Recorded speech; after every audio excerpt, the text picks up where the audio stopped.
Olá, ele já trabalhou na revista Exame, nos jornais do Estado de São Paulo e é o País. Repórter do jornal Valor Econômico, está em Brasília desde 2016, onde cobre os bastidores da política brasileira. Formado em jornalismo pela Universidade Presbiteriana Mackenzie em 2008, ele é mestre em ciência política pela Universidade Rei Juan Carlos, na Espanha, e tem a carreira voltada à política e economia. O programa Memória do curso de jornalismo recebe hoje o jornalista Marcelo Ribeiro. Marcelo, obrigado por você ter vindo, viu? A honra é esse minha. tempinho. Muito obrigado. Você acabou de dar uma palestra agora para os nossos alunos e a gente já aproveitou e te pegou aqui para a gente continuar esse bate-papo. Obrigado, viu? Eu que agradeço o convite, Ô Marcelo, a primeira pergunta é sempre básica, né? Por que você foi para o jornalismo? Por que você escolheu fazer jornalismo? E, professor, eu sempre gostei muito de ler e escrever, mas principalmente ler. E daí eu sempre tive um fascínio por contar histórias. E eu acho que a nossa profissão é exatamente isso. A gente vai apurando, vai construindo o quebra-cabeça e conta uma grande história quando a gente tem tempo. Senão a gente vai contando aquela história em frações, diariamente. Acho que eu via personalidades como a Zileide Silva, que hoje eu tenho o prazer de conviver, por exemplo, mas via desde pequeno, e via nela uma capacidade de resumir fatos em poucos minutos e falava, cara, é isso que eu quero fazer. Só que eu nunca pensei nessa questão de ir para a TV, eu sempre pensei que eu queria fazer isso escrevendo, que é o que eu faço hoje. Ainda bem, gosto muito. Eu ia fazer essa pergunta posteriormente, mas já que você citou a Zileide Silva, me fala sobre a diversidade no jornalismo, se você vê essa diversidade no jornalismo, se aumentou a partir do momento que você se formou em 2008 para cá. Eu acho que a gente está num processo de transição ainda em fase muito embrionária. A Zileide atua há anos e é um pilar dessa representatividade, assim como a gente tinha a Glória Maria, por exemplo. Mas eu entendo e vejo que a gente ainda está indo passo a passo e muito lentamente. A gente olha as redações, por exemplo, eu convivo mais nas redações de Brasília, né? Temos pouquíssimas pessoas pretas, pouquíssimas pessoas LGBTs, a ausência de pessoas com necessidades especiais, por exemplo. Tudo isso ainda é um reflexo de que a nossa sociedade ainda precisa evoluir muito quando o assunto é diversidade. Como a gente conversou na palestra de mais cedo, eu e todos os outros participantes defendemos que existe a necessidade de que os próprios repórteres e editores passem a pressionar para que as empresas adotem essas políticas. Eu acredito que isso é um movimento que está começando a acontecer e a tendência é que a gente consiga ver mais corpos diferentes, rostos diferentes, cores diferentes, sexualidades diferentes no ar. Isso é muito importante, até mesmo para a questão de representatividade. É muito importante que você olhe na TV e você consiga ver alguém que você se identifique, né? Eu não tinha muito essa referência enquanto homem gay. Quando eu cheguei em Brasília, depois de alguns anos, recentemente eu recebi um colega que é aqui do Mackenzie também, o Plínio, e ele foi transferido para lá pelo R7 e ele falou, Marcelo, muito obrigado por ser da forma como você é. E daí fiquei muito feliz em ser representatividade para alguém. Foi uma pessoa, mas para mim já foi importante, entendeu? Então eu acho que a gente tem um pouco de diversidade, mas ainda é muito pontual. Isso precisa avançar bastante. Acredito que nos próximos anos a gente consiga mudar esse cenário. E o Plínio se formou 8 anos depois de você. O Sim. Plínio é de 2016. Sim. Né? Então, você percebe que também com o tempo, né, as coisas foram mudando e, coincidentemente, eles acabaram se encontrando em Brasília. Sim. Falando nessa questão de formação, de 2008 e 2016, como é que você chegou no Mackenzie? Eu pensava assim, é uma faculdade que tem uma estrutura de tecnologia muito avançada em relação às principais concorrentes ali, né?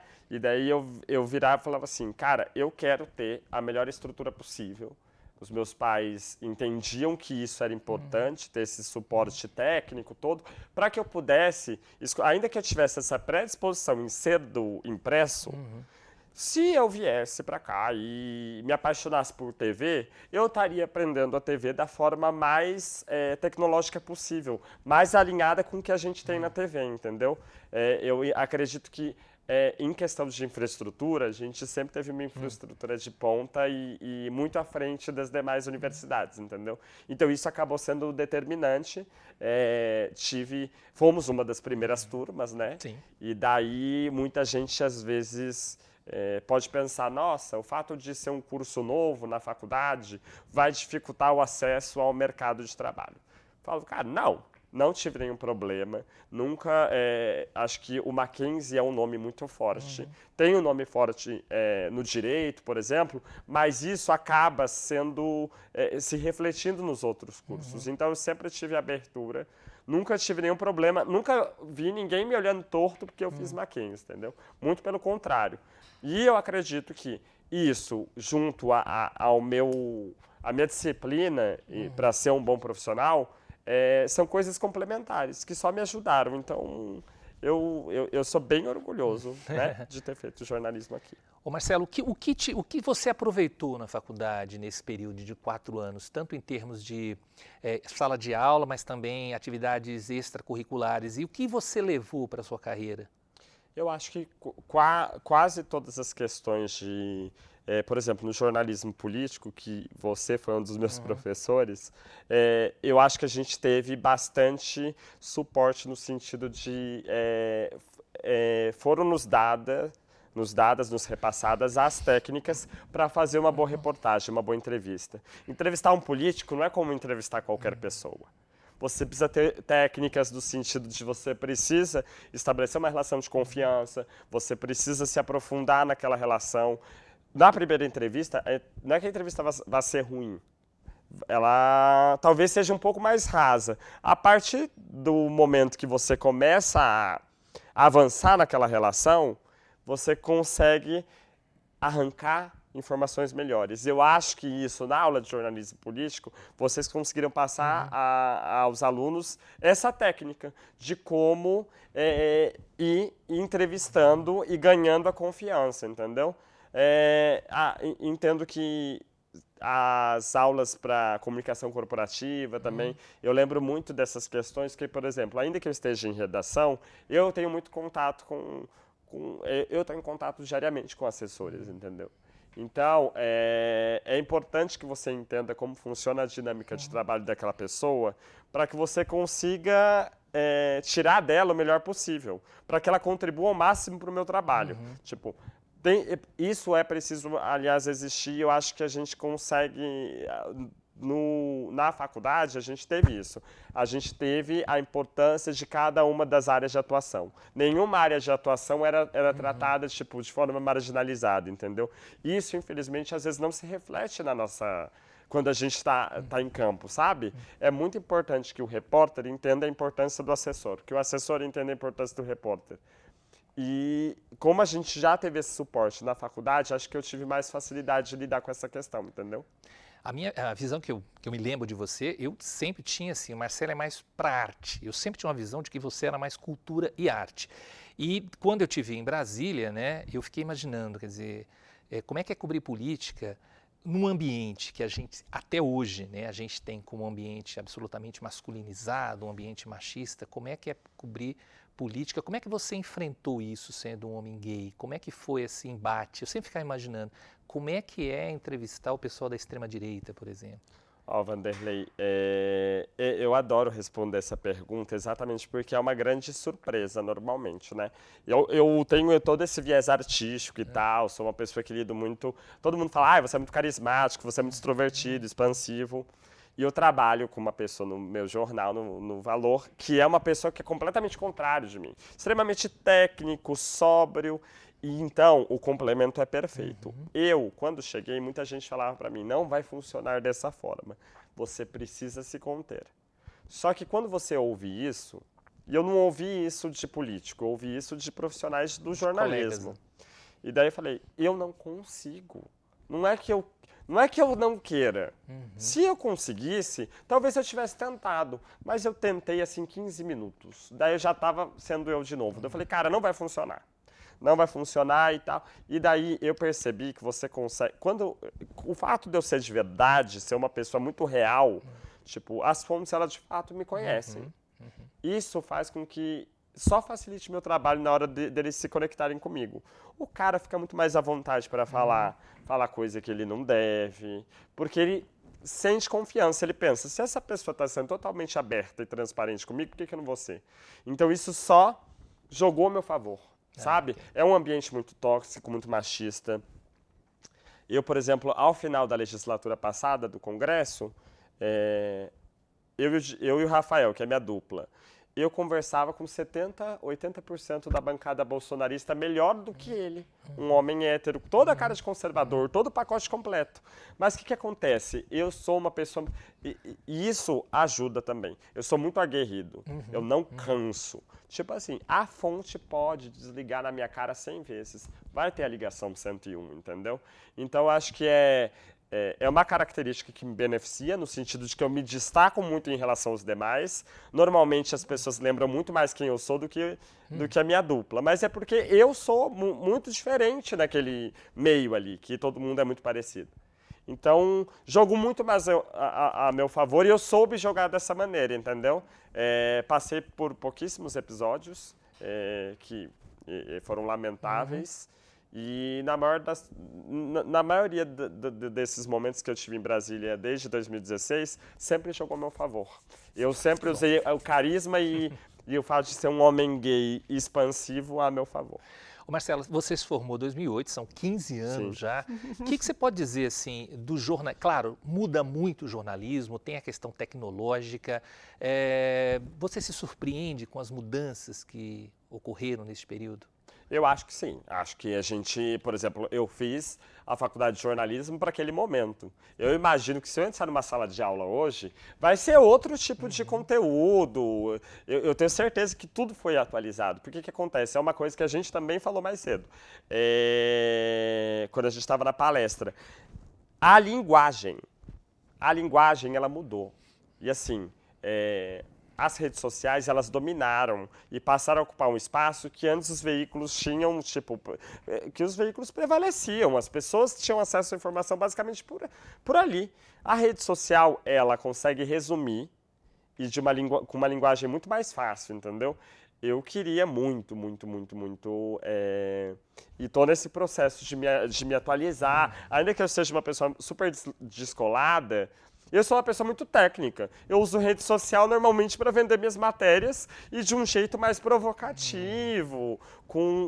Tem até um conteúdo engraçadinho, mas é muito técnico. E isso reflete também o veículo que eu trabalho. Então eu acho que o jornalismo está avançando. As redes sociais estão pressionando e eu acho que os veículos estão sentindo. Tem uma série de veículos novos por aí, né? Tipo, tem o Brasil Journal, o Jota, dos colegas que eu estive hoje, que eles estão muito mais fresquinhos, com a mente muito mais moderna. E eu espero que os jornalões entrem nessa onda também. Eu viro e mexo, sempre falo lá no Valor, vamos trazer gente jovem para ler e tal. O fato de você ter o respaldo de um público do mercado não significa que você não precisa ter mais. E daí eu acho que é uma tendência. Acho que o jornalismo como um todo vai nessa direção. Infelizmente, os jornalões são os últimos que estão fazendo esse movimento. Mas eu acredito que vão acabar fazendo porque vão ser obrigados. Então, mudou muito e vai mudar mais ainda. Você falou das redes sociais, a gente está passando por um momento agora de uma cobrança das redes sociais, não só em relação a fake news, mas em relação a essa questão de divulgação de atentado, ou seja, qual a tua visão sobre o papel que elas exercem e o que elas têm de responsabilidade em torno da notícia? É preciso uma responsabilização e assim, isso é urgente, porque a facilidade que se dissemina uma fake news na rede social é absurda, é inaceitável. Eu entendo que é preciso uma série de regulamentações e tudo mais. A gente tem uma série de medidas aí que o Flávio Dino, ministro da Justiça, está querendo adotar. O Orlando Silva tem um projeto que fala só de fake news, que vai estabelecer muito sobre regulação de redes. Não tem nada a ver com controle, sabe? Às vezes as pessoas falam, meu Deus, eu não vou poder falar isso. Não. A gente precisa só ter uma forma de se precaver para evitar que mentiras sejam disseminadas e as pessoas saiam impunes. A gente tem que usar a rede social. A rede social, ela pode ser uma importante aliada do jornalista. para a gente mostrar que o jornalismo correto, ético, que reproduz a verdade, que é com base em apuração, ele existe. Se a gente souber explorar a rede social da forma como as pessoas que espalham as fake news usam, daí a gente vai estar parelho e vai ficar competitivo. Eu acredito nesse momento. É o que eu estou buscando para a minha carreira. Eu acho que eu vejo muitos colegas buscando exatamente a mesma coisa. Mais presença nas redes, para que você consiga mostrar que o jornalismo feito à moda antiga, mas com toda essa modernidade, ele existe, que a pessoa não precisa achar que só isso aqui que é fake news, que é ter a linguagem fácil, pode ser consumida. A gente tem que se emparelhar para ficar competitivo e superá-los, entendeu? E eu acredito que isso vai acontecer. Numa profissão que não é exigido diploma para o exercício legal da profissão, você acredita ainda na importância da universidade na formação do jornalista? Ah, completamente. Eu acho que eu convivo na capital federal do país. Com todas as redações tem uma representação lá. Não tem um colega que não seja formado em jornalismo. Então, eu acho que é muito importante que as pessoas entendam que o mercado de trabalho, o fato de não ter obrigatoriedade, o fato de não ter a obrigatoriedade não faz com que o empregador vá contratar uma pessoa sem o diploma. Entendeu? Então, eu acho que a partir daí, a gente parte desse princípio, que o diploma ajuda a você conseguir ser contratado. E tem as questões técnicas, enfim, que é o que eu disse. Ali, naquele momento que eu fiz a faculdade, foi importante, era uma realidade. Hoje é outro contexto. Sim. E eu tenho certeza que o conteúdo da faculdade se atualizou para este momento que a gente vive. E eu percebo pelas conversas que eu tive com os alunos, sabe? Que estão começando o curso. Eu vejo que eles estão muito atualizados. Empolgados, né? Empolgados. E eu acho que ninguém estaria empolgado com uma profissão se o curso não fosse bom, entendeu? Então, eu acho que vale a pena, é importante. Essa questão técnica que a gente tem na faculdade, eu não teria condições de trabalhar no veículo. Para mim, o jornal mais técnico do país de circulação nacional é Valor Econômico. Eu não teria condições de trabalhar no Valor se eu não tivesse tido uma formação técnica aqui. Não teria como. E eu acho que... eu não tenho nenhum colega no jornal, nem aqui em São Paulo, nem na sucursal do Rio, nem na sucursal de Brasília, e não tenho colegas nos outros veículos que não tenham passado por uma formação onde quer que seja. É importante. Eu sou muito defensor de que as pessoas estudem e não deixem de estudar, não parem na universidade. Se tiverem oportunidade de fazer pós, mestrado, doutorado. Eu tô flertando com doutorado há anos, mas a minha chefia sempre fala, ai, Marcelo, mas daí tem que ficar longe do noticiário. É um pouco difícil também, né? Por causa da nossa rotina no mercado. Mas, enfim, eu acho que a formação ela é essencial para que a gente esteja pronto para lidar com todo tipo de cobertura. Marcelo, se deixasse, você falaria aqui mais umas 3 horas, mais ou menos, né? Mas muito obrigado, Marcelo, por você ter vindo aqui. Obrigado pela palestra, obrigado por esse bate-papo, porque eu acho que você tem uma empolgação com o jornalismo que é bastante legal, né? Porque quando a gente está em sala de aula, você tenta passar isso para os garotos, né? Olha, vamos lá, com todos os problemas que a profissão traz, né? Vale a pena. Então eu fecho com essa pergunta, vale a pena ser jornalista? Gente, eu sou muito suspeito, é o que eu digo, eu gosto de vir ao Mackenzie, minha casa, dar palestra para os alunos, porque eu imagino que em diversos momentos o aluno, ele flerte com a desistência, porque a gente sabe que todo mundo fala que o jornalismo está acabando, todo mundo fala que o jornalismo não dá dinheiro, e várias outras questões, que é difícil encontrar trabalho. Eu amo o que eu faço. E eu acho que... eu vejo nos alunos esse mesmo amor. A técnica, junto ao amor, elas são determinantes. Sabe, essa paixão, você quer. Eu quero noticiar. Eu chego no trabalho, eu sou um lobo. Eu olho para os meus concorrentes e eu falo assim, ninguém vai dar nada antes de mim. Eu gosto, é um prazer. Você descobrir algo que ninguém sabe, ou que 3 pessoas saibam, principalmente quando é errado, é uma delícia. Você fala, cara, eu vou publicar uma coisa, eu vou destravar um negócio que ia ser um escândalo 10 anos depois ia ser um escândalo de corrupção e eu vou conseguir impedir. Então, eu sou defensor, digo para todas as pessoas que jornalismo é a melhor profissão possível na minha vida. Mas se você tem alguma disposição e quer fazer jornalismo, basta a vontade, esse compromisso com a verdade, que vai dar certo. Sempre dá. É muito bom, assim, tipo, vontade, vontade, vontade. Obrigado, Marcelo. Eu que agradeço. E muito obrigado também a você que nos acompanhou até aqui. Até o próximo programa.